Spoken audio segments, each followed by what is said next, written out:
I'd like to introduce myself. I'm Hoden Yosef.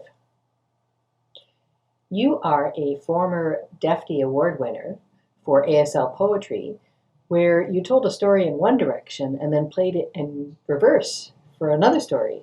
How did that come about?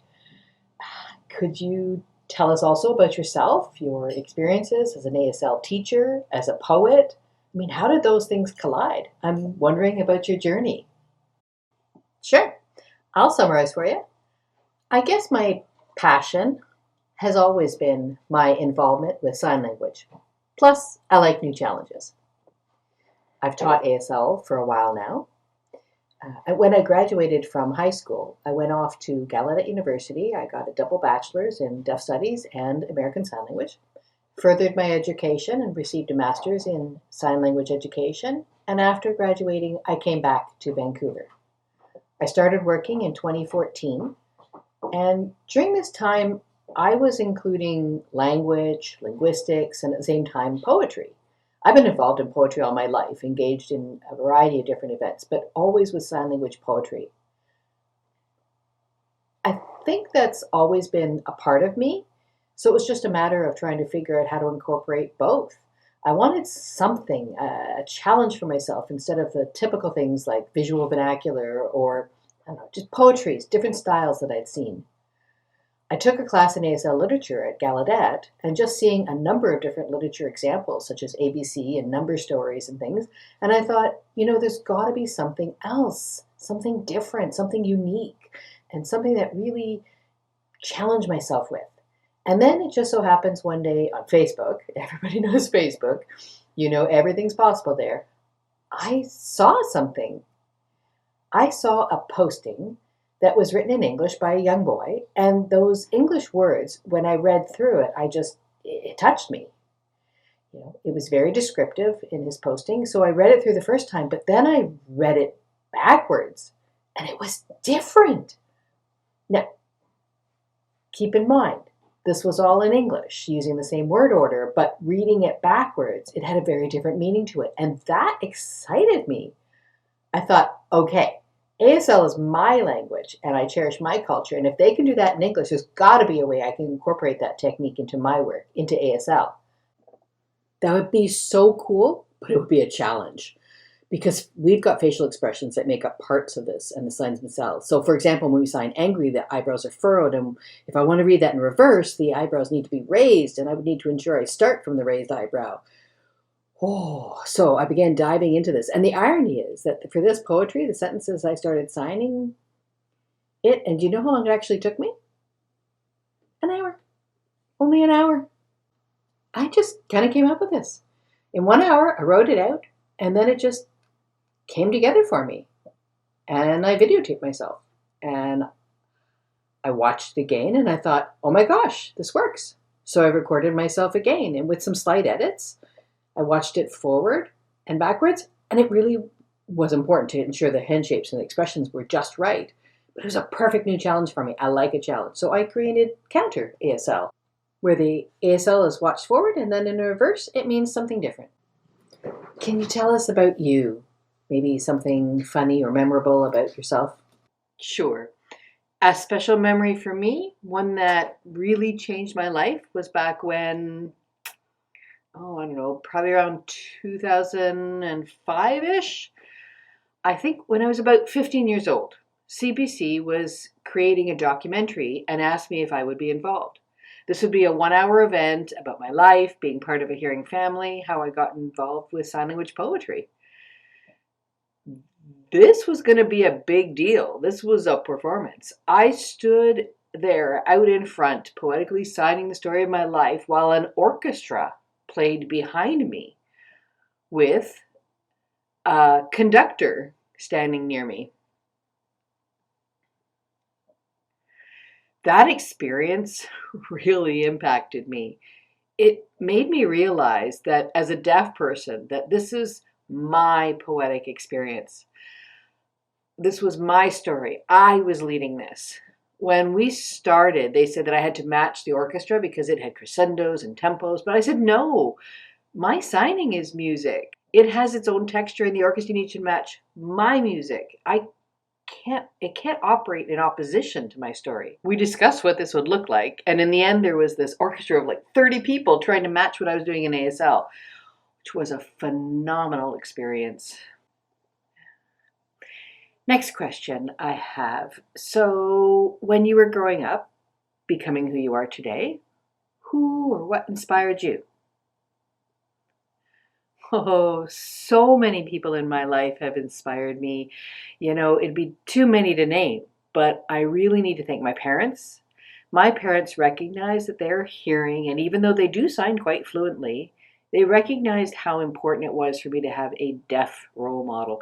So they hired a tutor for me. So once a week or twice a week, they came from the age of 5 or 6 right up until I graduated high school. I had an ASL tutor. My genuine appreciation to Astrid Evison.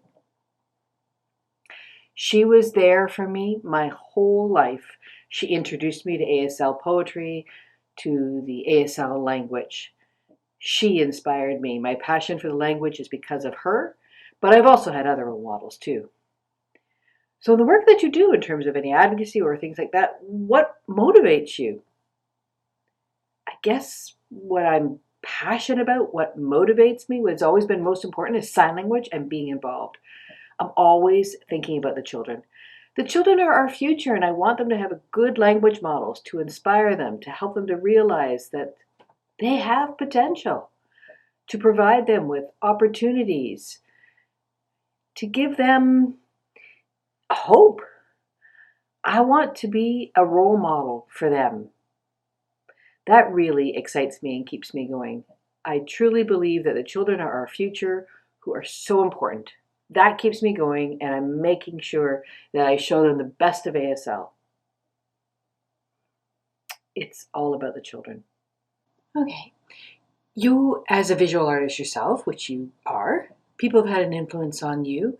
What do you hope that you can give to them? What's important is, well, I want them to see my emotions, my feelings, my message. Sometimes with my poetry, there are small hidden messages that I want to cause people some pause for thought. So I'm advocating, but I'm not dictating or lecturing. Rather, I'm using my poetry as a way of self-advocating, a way to show a message. For example, with the Deaf-D Award piece, my message is, I'm deaf. And it starts off negatively by saying I had no language and how sign language is oppressed, about being ambivalent around using sign language, and it transforms into a positive message about pride, advocacy, and overcoming oppression to show who I am as a deaf person. The message is, be proud. Proud of your identity as a deaf, deafblind, hard of hearing, whatever it is. Be proud of who you are. Point is, people have lots of different identities. And be proud of the one that you have. That's my message. That's my hidden advocacy message of self-identity. And, poetry has a lot of hidden messages, and I guess I just want people to really understand the art form itself and the messages that are conveyed within. Moving on to the next question. There are a number of people who are impressed by you, including the impact on political and artistic fields. What can you impart on them to allow them to flourish?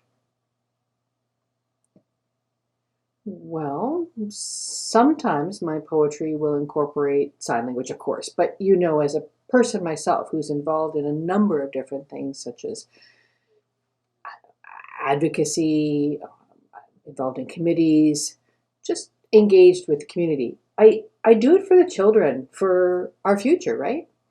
If we don't get involved in these public institutions, if we don't fight to keep them alive, they'll fold. And then these children won't have the same access to these that I had growing up. I saw really strong and vibrant organizations. So I'm giving back. I'm keeping these alive to make sure that those survive to our next generation. That's my involvement in a political or advocacy front. Last question. What advice can you offer to those who are watching you, who look up to you as a professional? Your poetry, teaching ASL, teaching children, all of those things. What advice would you have for them? I guess the biggest piece of advice I would have, the number one key thing is go to school. Education's important. Go to school. Don't give up. Do your best. Study hard. Don't give up on whatever your passion is. What is it that you've always wanted? Do it. Maybe you know what you want, but the time isn't right, and that's okay. Just be sure to do it.